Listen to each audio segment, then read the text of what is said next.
arrancar la grabación. Ah, muy bien, perfecto. Entonces, siendo 6 en punto, en honor a los puntuales, como siempre, vamos a dar inicio a nuestro webinar de esta noche. Voy a compartir aquí una cosita para que veamos.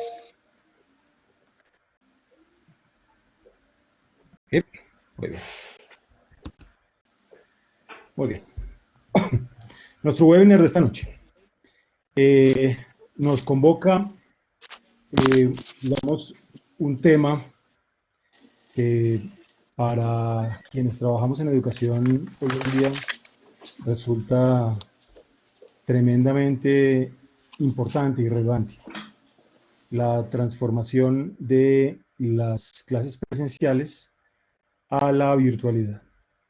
Antes de que comencemos, quiero como presentarles unas reglas básicas del webinar. El formato que tenemos en este momento nos limita en algunos sentidos. Por ejemplo, la interacción que vayamos a poder tener en la noche de hoy conviene que esté limitada al chat. Desde luego, podríamos habilitar los micrófonos y hacer algún tipo de conversación, lo cual sería muy interesante y sería muy dinámico. Pero el asunto es que somos muchos y vamos a ser eh, muchos más a medida que pase el tiempo. En este momento somos 43 en la sala, pero hasta hace un par de horas estuve revisando, iban un poco más de 100 inscritos en el webinar y es posible que más gente se una a la sesión. Eso quiere decir que este tipo de formato, en principio, hay que manejarlo con unas ciertas reglas muy claras para todos, para que lo podamos disfrutar.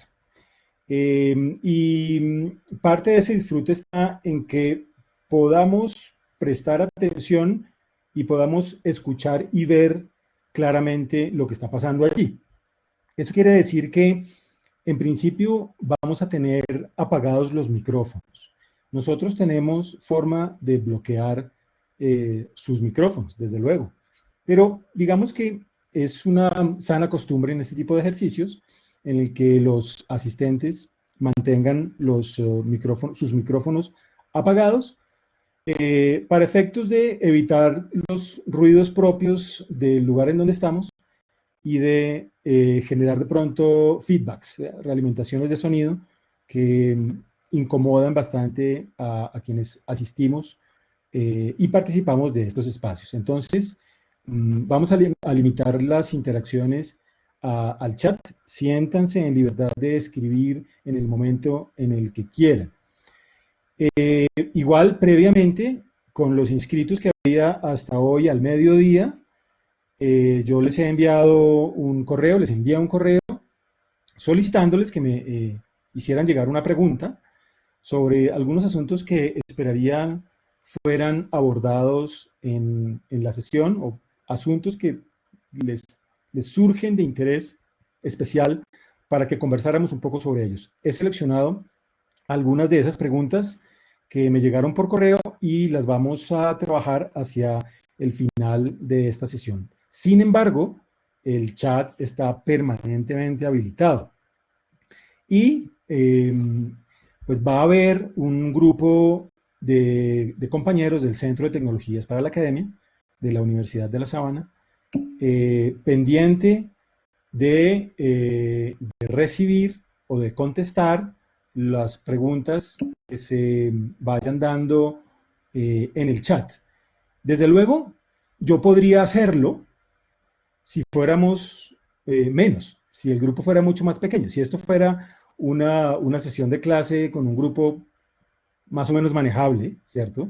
Un grupo entre, no sé, 20 o 25 personas, grupos manejables, yo podría perfectamente atender el desarrollo del webinar y estar pendiente del, del chat. Pero como vamos a hacer muchos, esa labor se vuelve un tanto compleja, ¿sí? Y no estaría yo en posibilidad de atender a todos los que preguntan, o a todos los que hacen comentarios, o a todos los que sugieren cosas. Eso quiere decir que hemos dispuesto que algunos compañeros del Centro de Tecnologías para la que me estén allí pendientes, ¿cierto? Mimetizados dentro de los participantes al webinar, y ellos estarán muy pendientes de responder algunas preguntas, dar algunos consejos o recomendaciones desde nuestra experticia y de la experiencia de cada uno. Bien, entonces, ¿qué otras cosas vamos a tener aquí pendientes? Ah, bien, ahí está mi correo y está para que me escriban si quieren. Bien, desde luego este es un espacio, como ya lo hemos mencionado, en el que las reglas de juego no nos dejan interactuar mucho en vivo y en directo, salvo a través del chat. Y hay veces las dudas, las preguntas, las inquietudes no surgen en este momento, sino tal vez después. O inclusive si las tienen en este momento y no las quieren abordar en este momento, pueden escribirme. No hay ningún problema. Para eso pongo mi correo allí, para que me escriban. Y si quieren conversamos después del webinar en otro día, en otro momento, cuando tengamos un poco más de tiempo y podamos encontrar el espacio para abordar y conversar de lo que se vaya a hablar acá o de algunos asuntos que se vayan a generar a partir de este webinar. Entonces, habiendo dicho esto, vamos a arrancar de la clase presencial a la clase virtual. Y lo que queremos acá es conversar y brindar algunas recomendaciones de orden práctico basados en nuestra experiencia. Y lo primero que valdría la pena empezar a abordar dentro de este ejercicio es, bueno, ¿por qué una clase virtual? ¿Cierto? Eh, eh, ¿Por qué estamos en estas? ¿Sí? ¿Por qué este tema en este preciso momento está eh, tan necesario o se ve tan necesario? Bueno, es que a veces nos toca, ¿cierto? Y subrayé, nos toca, a veces nos toca hacer las cosas de manera distinta. Algunos profesores o algunas instituciones emprenden procesos de transformación, emprenden procesos de innovación o emprenden procesos de integración de tecnologías para generar valor, etcétera, etcétera. Lo hacen respondiendo a unos lineamientos, a unos principios de orden institucional, a un plan de proyección o de desarrollo con el convencimiento que tienen de hacerlo, pero otros no. ¿Sí? Otras instituciones legítimamente están en otras cosas y tienen otras prioridades y también podemos hablar de personas, profesores, legítimamente tienen otras prioridades, tienen otros enfoques y no abordan o no han venido trabajando desde la integración de tecnologías para, digamos, generar soluciones a planes de contingencia como el que estamos actualmente. Pero a veces nos toca, ¿bien? A veces no hay otra cosa que hacer sino hacer las cosas distintas, pues porque la vida continúa, ¿bien? A nosotros en la universidad, y es importante reconocer que este webinar no ha sido diseñado exclusivamente para profesores de la universidad. Aquí hay participantes que trabajan en otras instituciones, en universidades, en colegios, en otras distintas. No está pensado para hacer una charla para profesores de la universidad. Y en ese sentido, pues conviene mencionar que a nosotros como universidad ya nos ha tocado ese tipo de circunstancias, ¿no? El abril del 2011, la universidad resultó estando 1,80 m debajo del río Bogotá, todo el campus. Y esa fue una experiencia, eh, digamos, ya se podrán imaginar, con unas repercusiones en todo sentido, pero que de alguna manera impulsó la integración de tecnologías como una alternativa. Voy a solicitarles de nuevo que apaguen por favor sus micrófonos. Bien, Francisco José, por favor, muchas gracias. Vale, listo, retomamos. Entonces, ese tipo de circunstancias, pues no nos dan alternativa, porque como les mencionaba, la vida continúa. Este no es un asunto de que vamos a cerrar las puertas y a meter la cabeza debajo de la tierra. Hay que encontrar soluciones porque la vida continúa. En ese momento se desplegaron estrategias que combinaron la enorme solidaridad de la comunidad educativa de la zona, de la región de Bogotá y de Cundinamarca, y a través de la combinación de sedes alternas y tecnologías de información y comunicación, la universidad restableció sus actividades, entre comillas, con normalidad. Desde luego, pues no podemos decir eso explícitamente, pero los procesos continuaron, ¿sí? La vida universitaria continuó. Y hoy nos está pasando exactamente lo mismo en otra dimensión, ¿sí? Hoy es una crisis sanitaria. Las recomendaciones institucionales y del Estado llevaron a que tuviéramos que estar en una detención domiciliaria, ¿cierto? En un aislamiento preventivo, eh, como un mecanismo de solidaridad para frenar el avance del COVID-19, ¿sí? Es decir, estamos enfrentando una situación distinta, pero con un resultado bastante similar. Es decir, nos tocó empezar a hacer las cosas de manera distinta.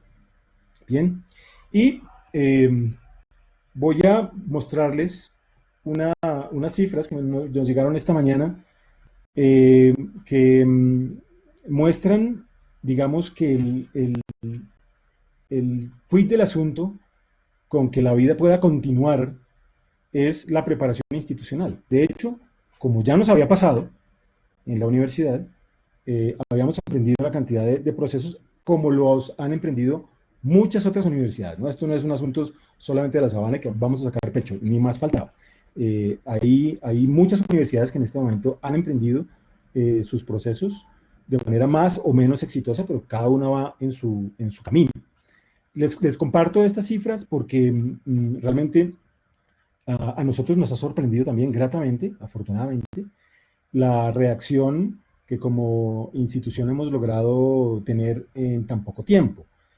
Hay reportes de asistencia en estos primeros días de más del 95% de todos los estudiantes.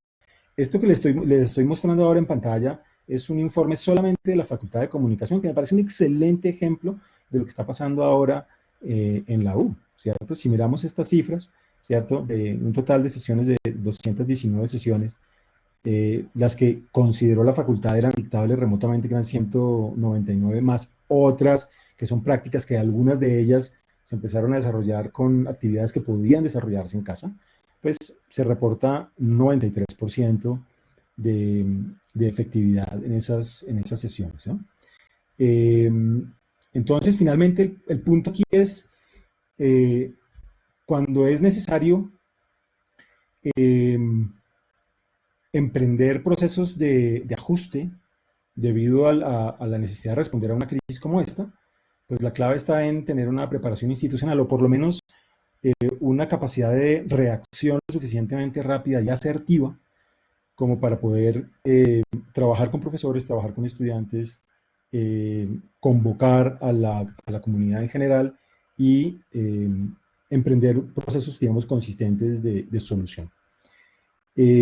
A mí, personalmente, me llama mucho la atención y me preocupa mucho las cifras de los colegios públicos en Colombia que no simplemente que no han podido continuar sus labores, ni siquiera a través del uso de tecnologías de información y comunicación. Eso es una alarma tremenda, ¿sí? Es un campanazo a viva voz urgente sobre los cambios urgentes que se deberían estar pensando ya en el marco de las instancias de política pública en educación. ¿Sí? El hecho de que nuestros colegios, de que la gran mayoría de nuestros estudiantes simplemente no tengan otra opción, sino apague y vámonos. Bueno, es un poco extremo, pero vámonos, la alternativa no difiere mucho de eso, pues el asunto es complicado. ¿Sí? Yo creo que es una pequeña lección, una pequeña gran lección que deberíamos aprender para reorganizar, redireccionar en materia de política pública y de iniciativas alrededor de estos temas. Bien, entonces, ¿qué hacer para afrontar estas opciones, ¿no? Entonces, una opción que vemos es, bien, eh, transformar la clase presencial en virtual, ¿vale? Y desde luego, cabe notar que no somos ni más faltaba los únicos quienes estamos en este rollo, ¿sí? Esto es un tema global, ¿sí? Los que hemos podido estar pendientes de las noticias, vemos que este tipo de decisiones las han venido tomando universidades y colegios en todo el mundo, con distintas alternativas, ¿sí? Un gran porcentaje de instituciones han, digamos, tomado la decisión de cerrar, es decir, bueno, vamos a adelantar vacaciones, ¿cierto? Eh, y uno podría decir, pues, hombre, eh, lo podrían estar haciendo eh, pensando legítimamente en que las condiciones que podrían tener los estudiantes en casa no favorecerían su aprendizaje y entonces no conviene emprender procesos de transformación o simplemente nos lavamos las manos, esperamos a que la crisis pase y volvemos a reiniciar cuando pase tal cual como estábamos antes, ¿sí? Y no nos metemos en procesos de transformación. Bien, dos posibilidades igualmente válidas, cada uno mirará qué opina de cada una de ellas. Pero otra gran cantidad de instituciones han tomado la decisión de empezar a transformar, de empezar a generar espacios de interacción en línea y pues trabajar con sus profesores, trabajar con sus estudiantes, ¿no? Ahora, eh, un asunto importante de reconocer allí, que cada caso es distinto, ¿sí? Aquí no hay reglas de oro, ¿sí? Lo que puede funcionar en algún caso podría no funcionar en otro, inclusive dentro de la misma institución, ¿sí? Cada facultad es distinta, cada asignatura es distinta, cada clase es distinta. Eso quiere decir que tendríamos que tener en consideración una gran cantidad de factores, pensárnosla muy bien y mirar qué cosas, digamos, valdría la pena implementar y realmente qué cosas no. Entonces, pues, ¿qué habría que tener en cuenta finalmente para ir abordando estos temas, ¿no? Entonces, un primer consejo, ¿cierto? Esto se trata de consejos prácticos frente a la transformación de las clases presenciales a virtual. Un primer consejo que yo daría es, hombre, vamos a entender que la virtualidad ofrece distintas soluciones a distintas necesidades, a distintos problemas. Entonces, allí, pues vamos a tener al menos dos cosas o dos alternativas grandes, ¿no? Que son, bueno, entender la virtualidad como un conjunto de cosas, no como una única y exclusiva cosa, sino como un conjunto de cosas. Y eh, dentro de ese conjunto uno podría encontrar, digamos, dos paquetes muy grandes. Los encuentros sincrónicos en línea y las actividades asincrónicas. Aquí no nos vamos a poner de acuerdo algunas personas en que una cosa sí es virtual, que la otra cosa no es, bueno, en fin, Aquí hay diversidad de opiniones y eso hay que respetarlo. Lo que proponemos nosotros es que la virtualidad en su conjunto puede desarrollarse de distintas maneras y que cada manera atenderá una problemática y una necesidad distinta. Bien, los encuentros sincrónicos en línea son buenos para unas cosas, no tan buenos para otras. Los diseños, los desarrollos de actividades asincrónicas son buenos para algunas cosas y no tan buenos para otras. ¿Sí? Ahora, ante esta crisis, ¿cierto?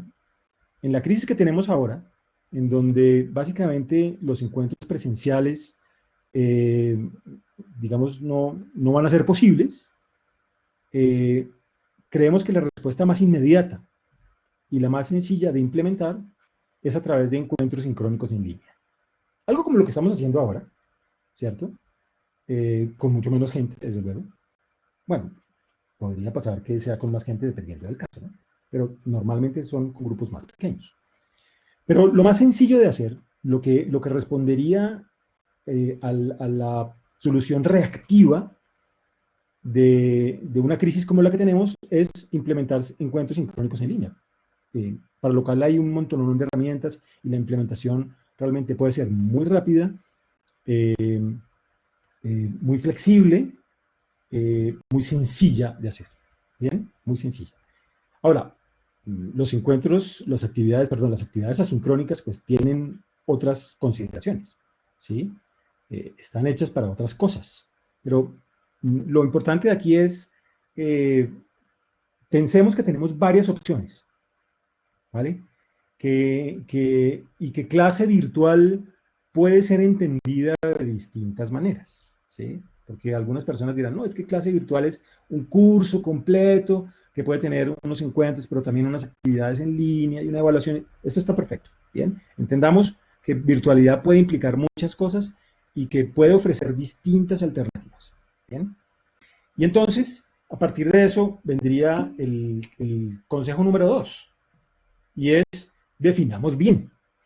¿Yo qué necesito ahora? Y probablemente, ¿qué necesitaré después? Bien, entonces, ¿qué nos ofrece en este caso los encuentros sincrónicos en línea? Pues básicamente nos ofrece dos cosas. La posibilidad de hacer una emisión en vivo, como lo que estamos haciendo ahora, ¿sí? Con una audiencia en vivo, con una emisión desde algún tipo de plataforma, de herramienta, ¿vale? Esto nos proporciona digamos, un valor agregado muy interesante, que es la posibilidad de interacción en tiempo real, ¿sí? Desde luego, como lo mencionaba al principio, teniendo grupos más pequeños, este tipo de espacios de encuentros en línea permiten que cuando sea del caso, se levante la mano, se pida la palabra, se conceda la palabra, se active el micrófono y se participe y se converse, y haya una interacción bidireccional al menos, o multidireccional cuando logramos hacer algún tipo de dinámica entre los participantes, no solamente con quien está emitiendo el encuentro, ¿sí? O sea, ya hay unas posibilidades de interacción que son interesantes de analizar, y es algo que nos ofrece el encuentro sincrónico en línea, pero también nos da la opción de grabación, ¿sí? Y la opción de grabación es básicamente una posibilidad de aprovechamiento posterior de la emisión en vivo. Eso quiere decir que los participantes en el curso podrían volver a ver esa emisión cuantas veces fuera necesario, en el momento en el que fuera necesario y en el lugar donde tuvieran la posibilidad de hacerlo. Eh, y desde luego, eso permitiría que se convierta posteriormente en un material de estudio, que pueda ser reutilizado para futuras ocasiones o en otros cursos distintos, con una particularidad, y es que, a diferencia de la emisión en vivo, que podría durar una hora, como va a durar esta, ¿cierto? Las grabaciones, cuando se generan como materiales de estudio, no conviene que sean tan largas. Entonces, habría que hacer una serie de procesos, o de diseñar el discurso para que quede grabado y al mismo tiempo pueda después partirse, o hacer unos procesos de edición posterior para que los materiales de estudio en formato de video puedan ser videos más cortos y puedan trabajarse de manera mucho más sencilla. Bien, pero además de los encuentros en línea, tenemos las actividades sincrónicas, ¿cierto? Es decir, ya no es este espacio en el que estamos conversando o que se podría conversar o podrían escuchar a una persona, sino que son procesos que se dan en momentos distintos, ¿no? La sincronía implica al mismo tiempo, la asincronía implica en tiempos distintos. Y pues las actividades asincrónicas son, digamos, más recomendables para procesos de más largo plazo. Desde luego se da una posibilidad de generar mayor diversidad metodológica, aplicar distintos tipos de estrategias eh, que vayan en distintas direcciones dependiendo de los objetivos de aprendizaje, de los resultados esperados de aprendizaje que se pretendan en el curso. Y hay que contemplar que son alternativas de mayor complejidad, desde luego, pero que también tienen un mayor alcance, ¿no? Entonces, quisiéramos eso para una segunda fase, para un segundo momento, o vamos a arrancar de una vez con ambas cosas y vamos a ir trabajando de manera paralela en la generación de recursos y actividades mientras vamos haciendo unos encuentros sincrónicos de explicación, es decir, las estrategias podrían ser bastante distintas. Bien, consejo número 3, una frase que escuchamos, digamos, muy a menudo, que yo puedo hacer lo mismo, pero ahora en virtual. Bien, y entonces uno dice, ojo, que de eso tan bueno no dan tanto. Bien, es decir, eh, la mayoría de profesores nos hemos desarrollado como profesores en la presencialidad y algunos lo hacen muy bien, otros no tanto. ¿Sí? Lo que es importante reconocer aquí es que casi siempre es un error, porque a veces funciona, pero en muy poquitos casos, pero casi siempre es un error tratar de repetir automáticamente la experiencia de lo presencial a lo virtual.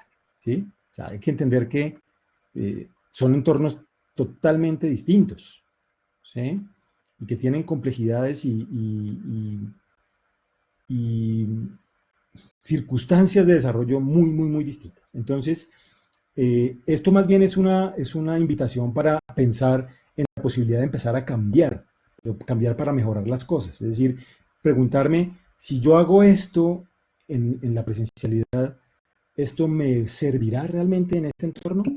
¿Qué ajustes debería hacer yo a mis hábitos como profesor, a los diseños que yo despliego en clase, para que sean igualmente efectivos o inclusive más efectivos de lo que son en la presencialidad? Eso quiere decir que el primer paso para empezar un proceso de transformación hacia entornos digitales, entornos virtuales, es pensar qué cosas debería yo cambiar, ¿sí? ¿Qué cosas podría hacer de manera distinta para que funcionen mejor?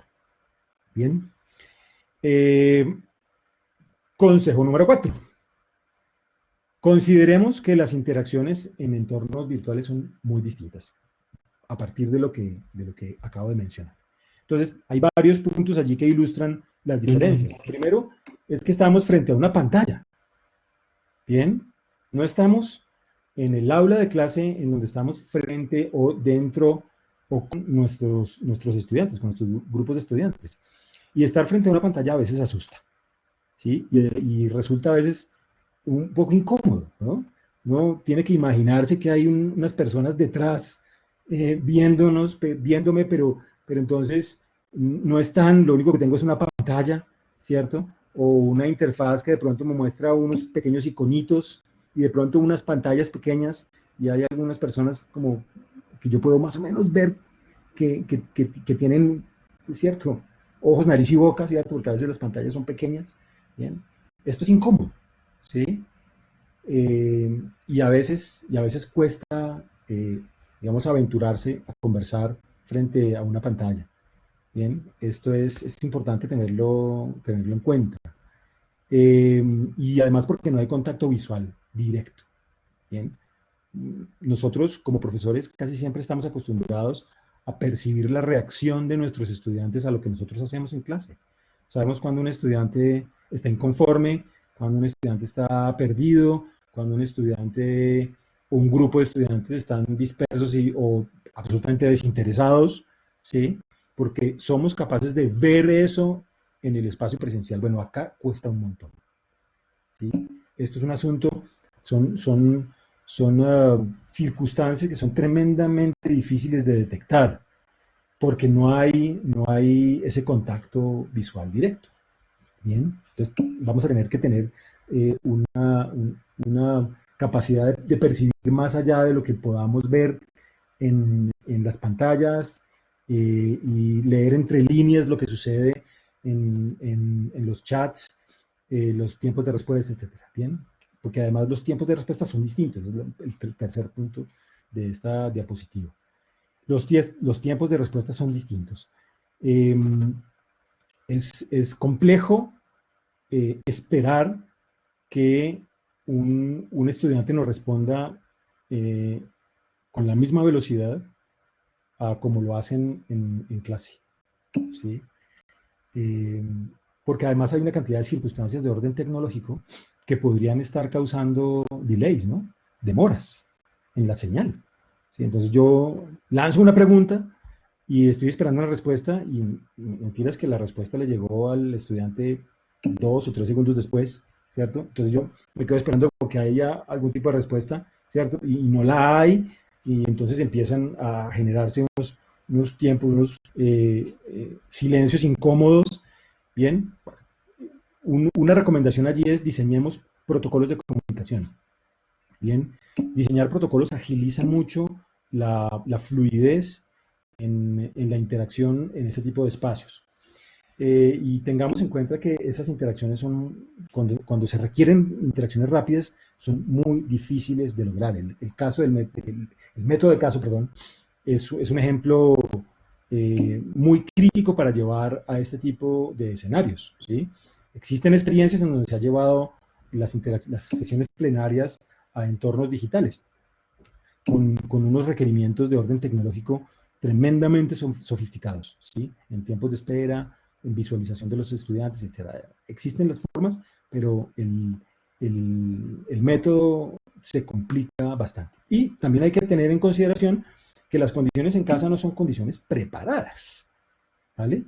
Entonces, una cosa es emitir desde la universidad o emitir desde el salón de clase, ¿sí?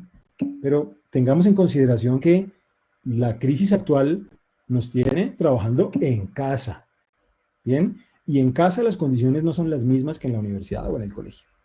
Tenemos que considerar todo eso porque eso tiene que ser parte, digamos, natural del ejercicio, ¿bien? Eso quiere decir que tenemos que considerar que cuando estamos en estos ejercicios en casa, pues pueden pasar cosas.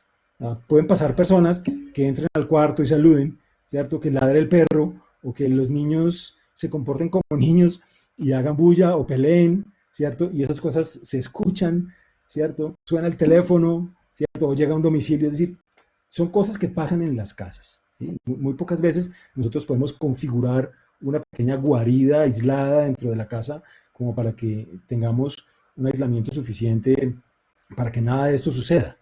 Bien, realmente puede suceder. Y yo creo que es parte de las reglas de juego en estas circunstancias cuando todos sabemos que esto no es una falla de la preparación, no es un error de la planeación de la clase, sino que es parte del entorno natural donde se están desempeñando las cosas, donde están sucediendo las cosas. Es que estamos en casa, ¿sí? Y este tipo de cosas hay que plantearlas claramente con quien está al otro lado de la pantalla, para que lo acepten de forma natural. Eso es lo que está pasando y estas cosas pueden llegar a ser parte de la misma experiencia de aprendizaje. Y aquí tenemos que tener en consideración también que para estos tiempos de teletrabajo y de estudio desde casa, pues los padres de familia están un tanto agobiados, ¿no? Quienes tenemos niños que están estudiando desde casa y quienes estamos trabajando desde casa, esa combinación de teletrabajo y educación en casa empieza a ser un tanto compleja. Y uno esperaría que haya desde las instituciones procesos sencillos, servicios de acompañamiento que le permitan a los papás, que no son profesores, desde luego, eh, digamos, aportar y colaborar de la mejor manera posible en esta circunstancia que es un tanto crítica. Bien, sigamos entonces. Ya vamos por mitad. Consejo número 5. Considerar que hay restricciones de movilidad. ¿Vale? Entonces, desde luego, la gran mayoría de nosotros estamos acostumbrados a tener un manejo de grupo en un espacio más o menos grande y nos gusta movernos y vamos de un lado para el otro y nos acercamos y nos alejamos y nos movemos en el tablero y hacemos una cosa y la otra. Bien, esto acá es muy complejo porque estamos frente a una pantalla. Bien, entonces son asuntos que tenemos que tener en consideración, que tenemos que saber cómo lidiar, cómo ajustar nuestros hábitos de comunicación para que no haya pérdidas ni equivocaciones en el mensaje que queremos dar, en la información que queremos brindar y que también recibimos de nuestros estudiantes. Es decir, el manejo del grupo va a ser totalmente distinto. Y también tenemos limitaciones del lenguaje no verbal. ¿Cierto? Ustedes me están viendo, pero me están viendo solo parcialmente. Yo puedo hacer algún tipo de gesticulación, de pronto eso ayuda. Puedo hacer entonaciones de voz, ¿bien? Y eso ayuda, ¿bien? Pero para algunos profesores no es suficiente y para algunos casos no es suficiente. Tenemos que tener en consideración que existen esas limitaciones del lenguaje y que tenemos que hacer ajustes a la forma como hacemos las cosas para subsanar esas restricciones que vamos a tener en materia de movilidad en la interacción con nuestros estudiantes. Bien, otro consejo, y aquí me salté del 5 al 7. Bueno, en fin, no importa, eso es lo de menos. Considerar que existen distintas opciones de interacción. Bien, entonces, luego estamos haciendo énfasis más en los encuentros sincrónicos, en línea, ya habíamos dicho eso. Bien, digamos que el espacio no nos da para abordar en detalle también las actividades asincrónicas. Eso, si quieren, lo podemos hacer en otro espacio posteriormente. ¿Sí? Entonces, en el marco de la interacción, en encuentros sincrónicos en línea, hay muchas cosas que se pueden hacer, muchas cosas que se pueden lograr. Y digamos que podríamos agruparlas en dos, ¿sí? En interacciones de tipo conferencia y en interacciones de tipo colaboración. Entonces, las interacciones de tipo conferencia finalmente casi siempre se resumen a la posibilidad de preguntar y responder, de generar una conversación alrededor de algunos asuntos que para los asistentes al encuentro sean relevantes, sean especialmente pertinentes. ¿Bien? Interacción a través de preguntas y respuestas. Pero también es posible hacer algunos debates cortos, ¿no? Lo que se llaman debates en caliente, son en vivo y en directo, ¿sí? Sin mucha preparación muchas veces, ¿sí? Vámonos ya, ¿sí? En vivo.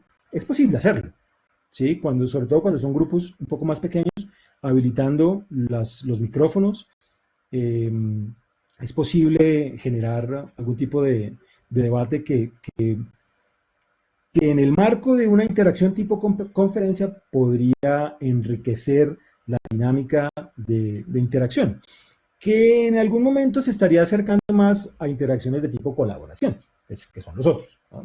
En donde podríamos tener las herramientas de web conference como esta, o como muchas otras que existen en el mercado para generar emisiones en vivo como las que estamos teniendo ahora, ¿cierto? Zoom, Webex, Skype, o inclusive, bueno, Hangouts. Bueno, existen muchísimas opciones más o menos complejas, con más o menos herramientas, etcétera, etcétera. Hay muchas formas. Una herramienta conference más otro tipo de herramientas que en lo posible sean herramientas simples. ¿Bien? Herramientas simples. Perdón, voy a cerrar acá.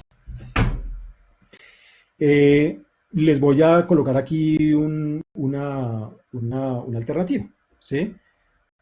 Una que me parece muy interesante que se llama Note.ly.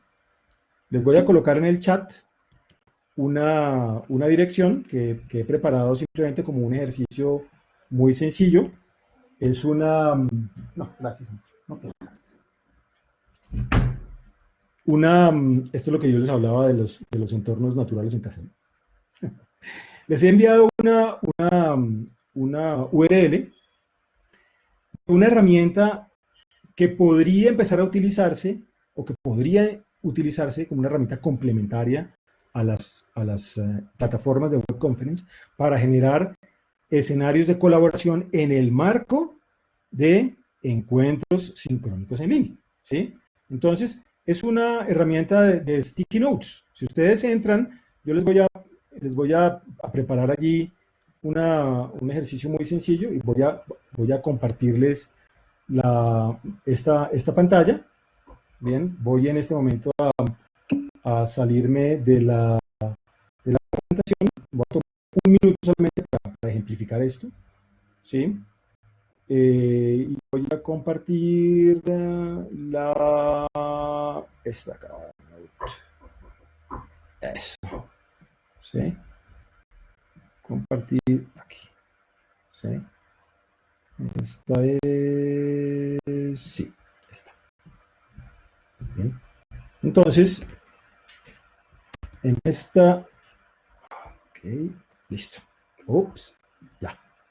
En esta pantalla, simplemente es una herramienta de orden colaborativo. Como estas hay un montón. Simplemente hay que explorar. No, sí, déjame un ratito. Por favor.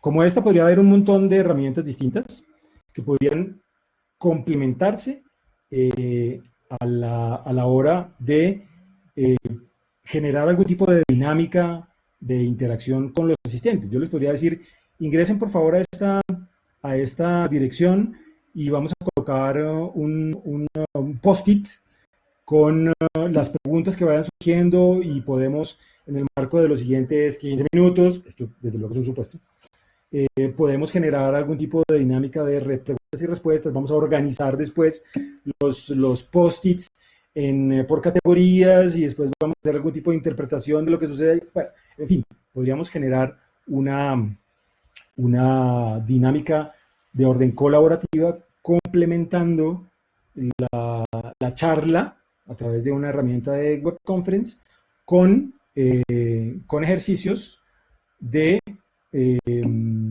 uso de herramientas en línea fuera de la plataforma, ¿cierto? Fuera de la plataforma de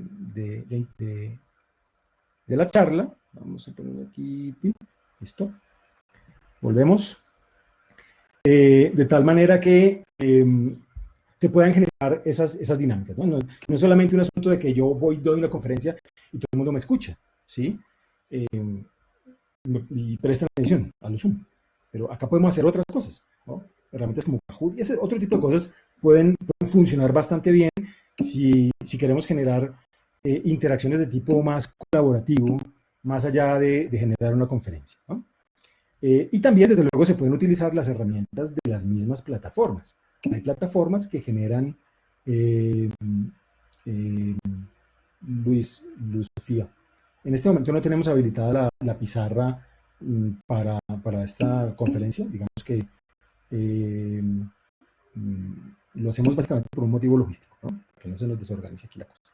Pero eventualmente podríamos habilitar la pizarra o las herramientas para encuestas, es decir, existirían distintas opciones dentro de las plataformas de web conference para compartir y colaborar en línea, ¿sí? En tiempo real, en la construcción de conocimiento, etcétera, en la implementación de distintos tipos de actividades, ¿no? Google Docs es un excelente ejemplo de cosas que se pueden hacer, bueno, ya por fuera, ¿no?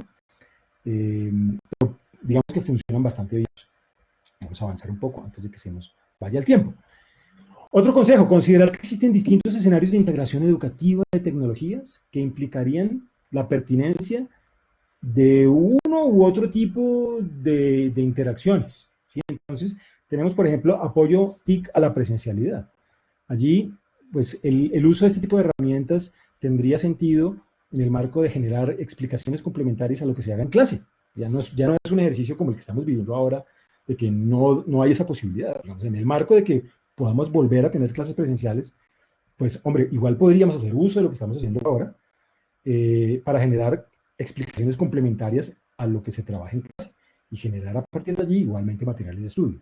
Si ya no es una estrategia o un escenario de apoyo a la presencialidad, sino un poco más, digamos, elaborado, un escenario blended, un escenario mixto, en donde hay un complemento entre presencial y virtual, pues en principio casi siempre, eso no es una regla, casi siempre lo que se espera es un tipo de interacción tipo conferencia, aunque también se da la posibilidad de las otras, pero lo más normal es que eso suceda. A diferencia de cuando el blended learning se diseña como una estrategia de aula invertida, en donde realmente el contenido ya no va a estar en el marco de este tipo de conferencias, ¿no? Sino que es una preparación previa a los encuentros o un estudio posterior a los encuentros, ¿no? Entonces, este espacio de interacción en línea, digamos que se debería dar, cuando se hacen aula invertida, se debería dar más para escenarios de colaboración. O sea, si nos vamos a encontrar, si vamos a vernos, y es para trabajar, ¿sí? No para que me escuchen. Si me van a escuchar, yo les hago un video y ustedes lo estudian en casa, ¿sí? En el marco de aula invertida sería una cosa distinta. Si ya tenemos un escenario e-learning, que es un asunto totalmente distinto, donde ya presencialidad no va, pues podemos tener varios asuntos. Podemos tener conferencia, interacción tipo conferencia o interacción tipo colaboración, o simplemente tener espacios para resolver dudas o preguntas. Y si todo esto se da en el marco del uso de dispositivos móviles, pues se podría dar todo eso, todo lo anterior, pero con la particularidad de que se da a través de dispositivos móviles, con la complejidad que conlleva el hecho de tener pantallas y teclados mucho más pequeños y de trabajar en espacios que no son muy afines a prestar atención, ¿no? Donde puede haber ruido, donde puede haber movilidad, por la misma naturaleza del uso de los dispositivos móviles, ¿no? Entonces, tengamos en consideración que para distintos escenarios de integración convendría pensar en utilizar estos encuentros sincrónicos en línea para cosas distintas. ¿Bien? Bueno, vamos. Y finalmente vamos a tomarnos estos últimos 13 minutos que nos quedan para mirar algunas de las preguntas que, que me hicieron llegar al correo. Bien. Entonces, seleccioné básicamente 6, pensando en que igual no voy a tener mucho tiempo para desarrollarlas todas, pero que me parecieron, digamos, especiales por alguna razón, me daban pie a comentar algunas cosas, ¿no? Entonces, por ejemplo, ¿cuáles son las estrategias más exitosas para llegar a los jóvenes a través de la enseñanza virtual? Bien, entonces uno dice, pues, respuesta a eso, como una única respuesta, no hay, ¿sí? Es decir, cada caso es distinto, ¿no? Hay que reiterar varias de las cosas que mencionamos con anterioridad. Bien, estrategias que pueden ser exitosas en un contexto pueden no serlo en otro. Y lo que funciona bien para un profesor, para otro tal vez no, para una asignatura tal vez no para otra, porque son distintos saberes, etc. Bien, o sea, reglas de oro en eso no hay, y yo sospecharía de que me indicaran que esto funciona siempre, ¿sí? Porque realmente, pues, habría que ponerlo en duda. Pero lo que sí hemos podido aprender a lo largo de estos años y de cara a la revisión de la investigación que se ha hecho en esta materia, es que funciona muy bien cuando se propician aprendizajes de tipo activo, ¿sí? Es decir, cuando consideramos que el estudiante no es una persona que tiene necesariamente que estar escuchando, como lo que ustedes están haciendo ahora, aunque tienen la posibilidad de estar escribiendo en el chat, pero como ya mencioné, es un formato que nos pone en esa dirección. Pero la idea es que llegar a los jóvenes, o llegar a cualquier estudiante, pero sobre todo a los jóvenes, se puede llegar si hacemos de la experiencia de aprendizaje algo interesante. Bien, se puede lograr a través de distintas alternativas, por ejemplo, a través de estrategias de aprendizaje a través de la investigación, de la aplicación de gamificación, por ejemplo, ¿no? De la aplicación de principios del juego a las experiencias de aprendizaje, ¿no? Generar retos, generar competencia o generar juego en sí mismo, ¿sí? Sirve también diversificar las actividades a lo largo del tiempo, hacer tareas puntuales que permitan que los vayan viendo el progreso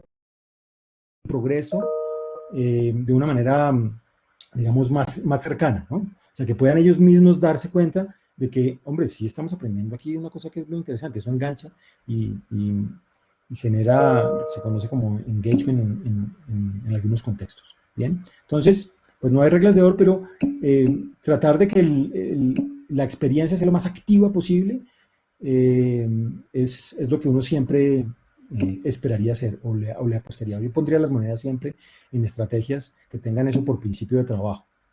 ¿Qué aplicaciones podemos utilizar para hacer exámenes de forma virtual?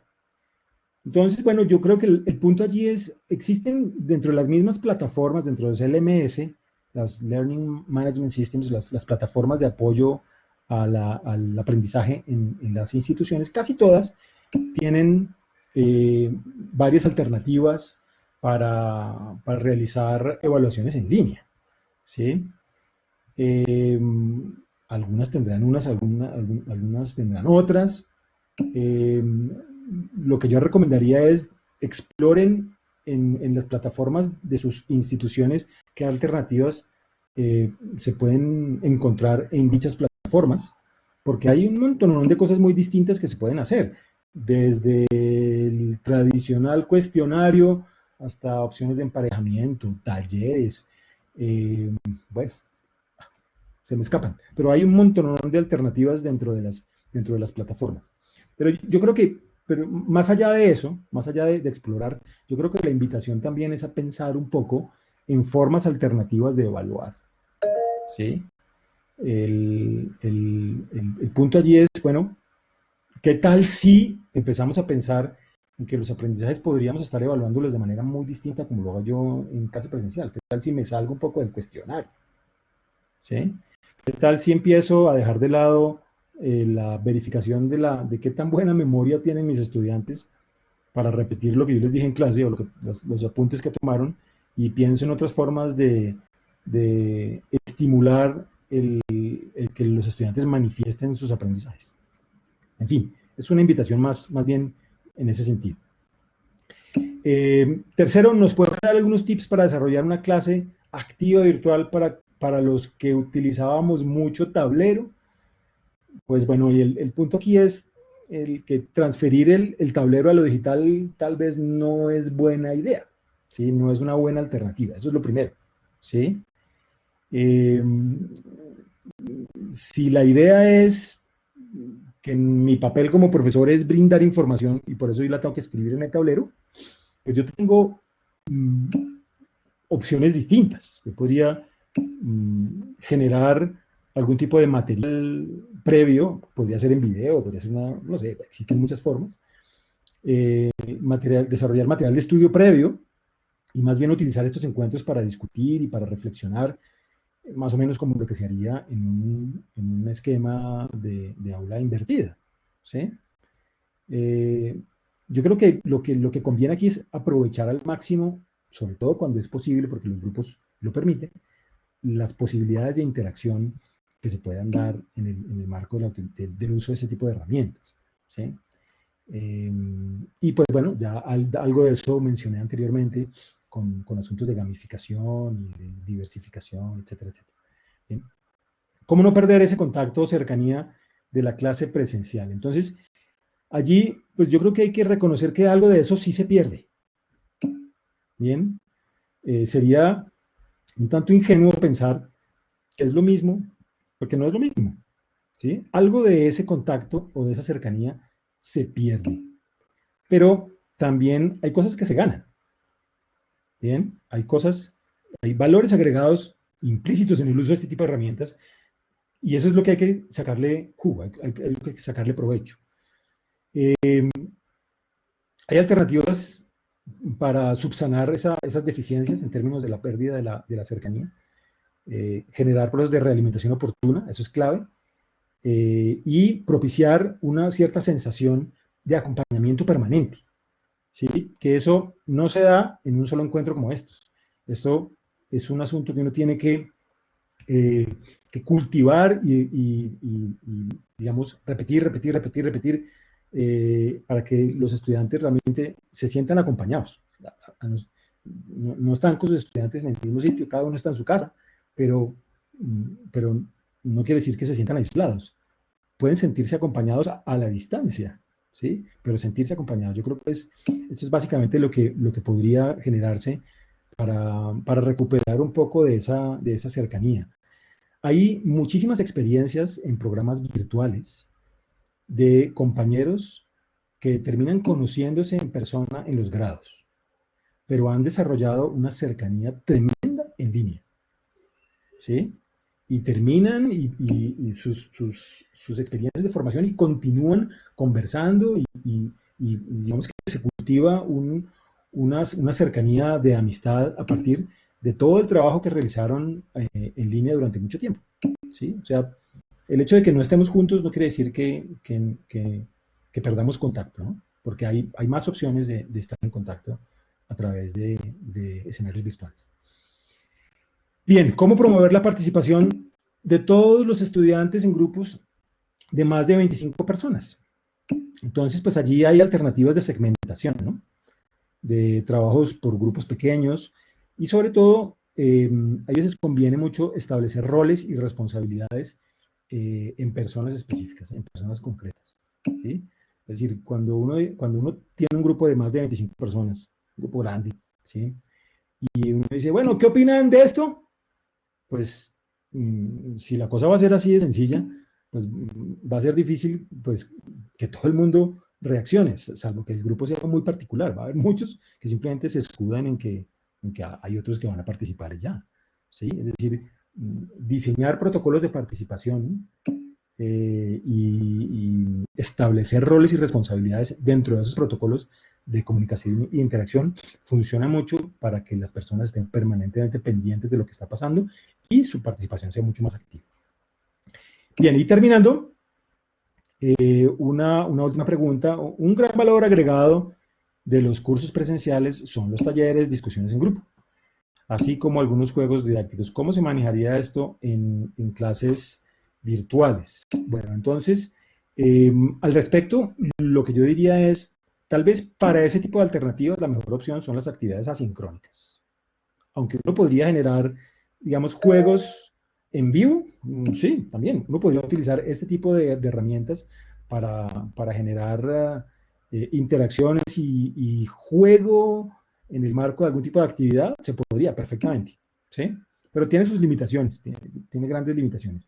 Si yo voy a generar talleres o quiero generar una discusión, digamos, preparada, concienzuda, yo no lo haría en un espacio de interacción en vivo, ¿sí? Yo diseñaría unos espacios de orden asincrónico para que tanto el taller como la discusión pues tuvieran cada uno un tiempo de desarrollo y de preparación, sobre todo las discusiones, ¿sí?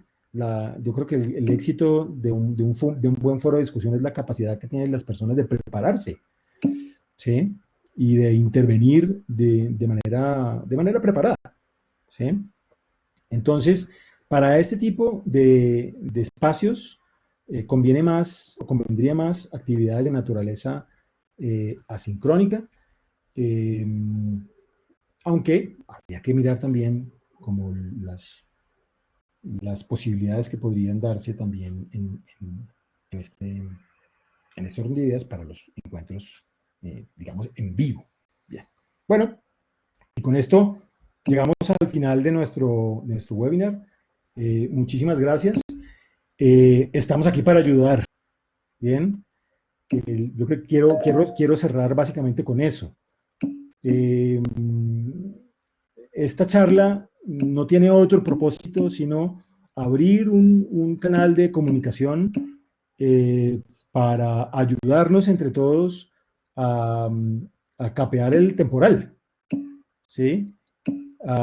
Encontrar en colegas algunos espacios o algunas posibilidades para ayudarnos, ¿sí? Yo creo que de eso se trata, esos son los aprendizajes que nos está generando esta crisis, ¿no? La solidaridad se puede generar desde muchas direcciones, ¿sí? Esto no es para sacar pecho, estos espacios no son para sacar pecho, estos espacios son para ayudar, ¿bien? Y en el marco de esta reflexión, esperaría que algunas de estas recomendaciones, de estos consejos, pudieran haber sido de utilidad para ustedes.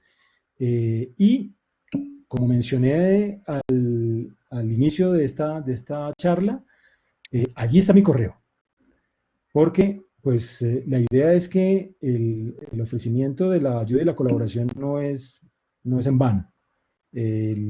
Si algunos de ustedes necesitan unos espacios adicionales para conversar alrededor de estos temas, cómo solucionar algunos problemas o trazar estrategias, y nosotros podemos servirles de ayuda, cuenten con nosotros. Para eso estamos, contáctenos para todo esto.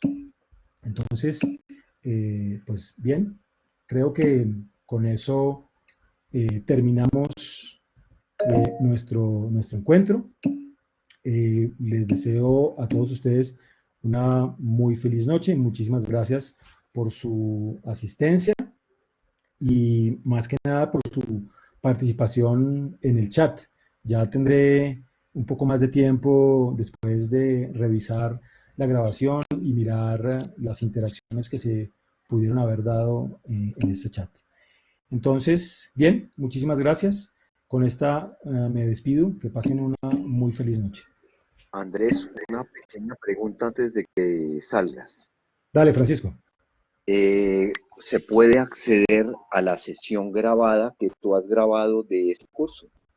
Claro que sí, claro que sí.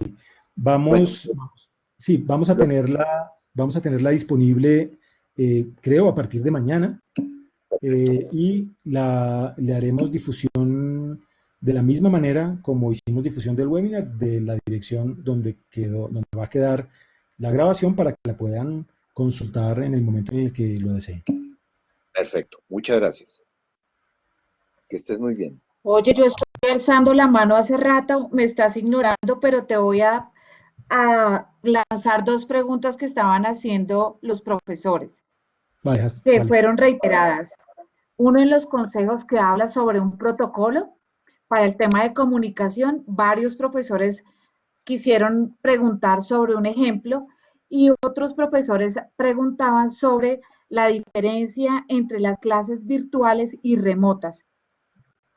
Bien, hablemos de la segunda primero.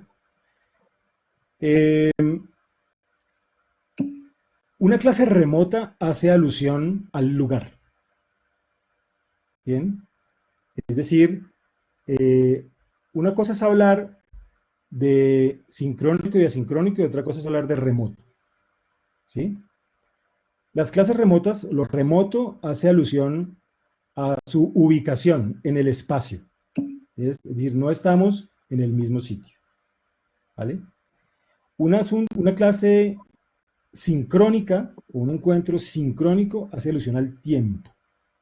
¿Bien? Es decir, cosas que suceden al mismo tiempo, o asincrónico, cosas que suceden en momentos distintos. ¿Sí? Y una clase virtual, que podría tener cualquiera de las características anteriores, la connotación de virtual es que sucede en un entorno digital. Entonces, pues digamos que son apellidos distintos que se le ponen a la clase, pero que tienen connotaciones distintas. Y puede haber combinaciones de ambas. ¿Sí? Es decir, puede ser virtual sincrónico, puede ser virtual asincrónico.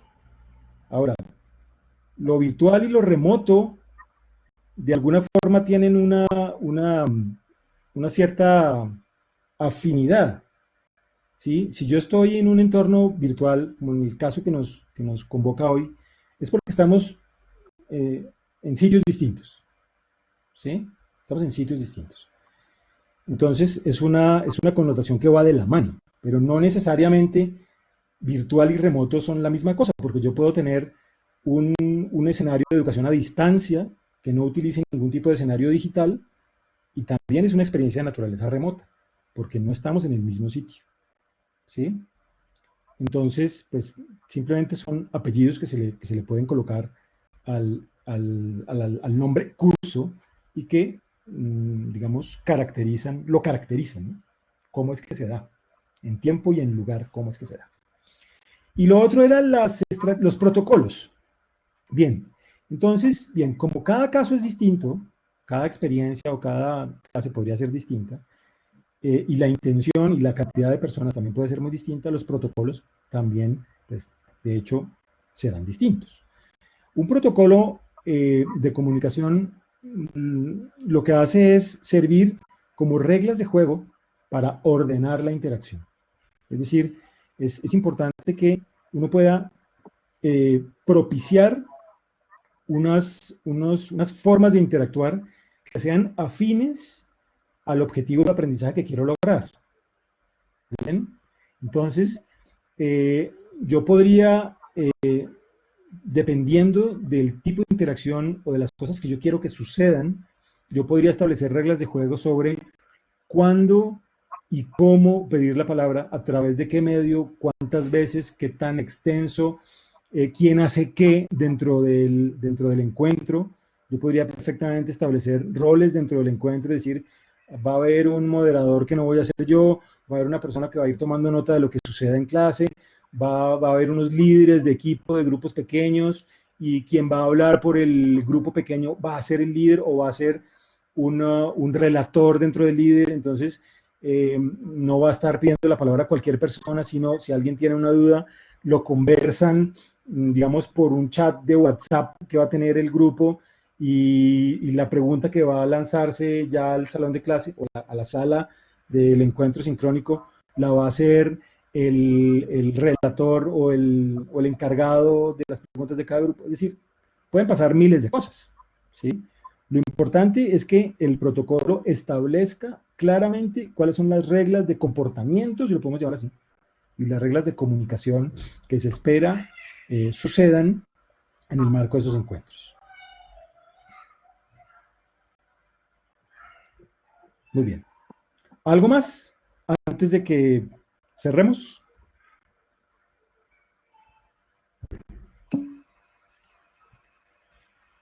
Con mucho gusto, Haz.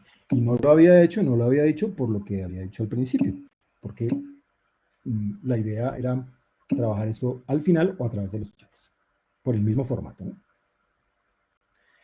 Bueno, muy bien. Entonces, bien, vamos a dar entonces ya por finalizada nuestra sesión. Muchísimas gracias y muy buenas noches.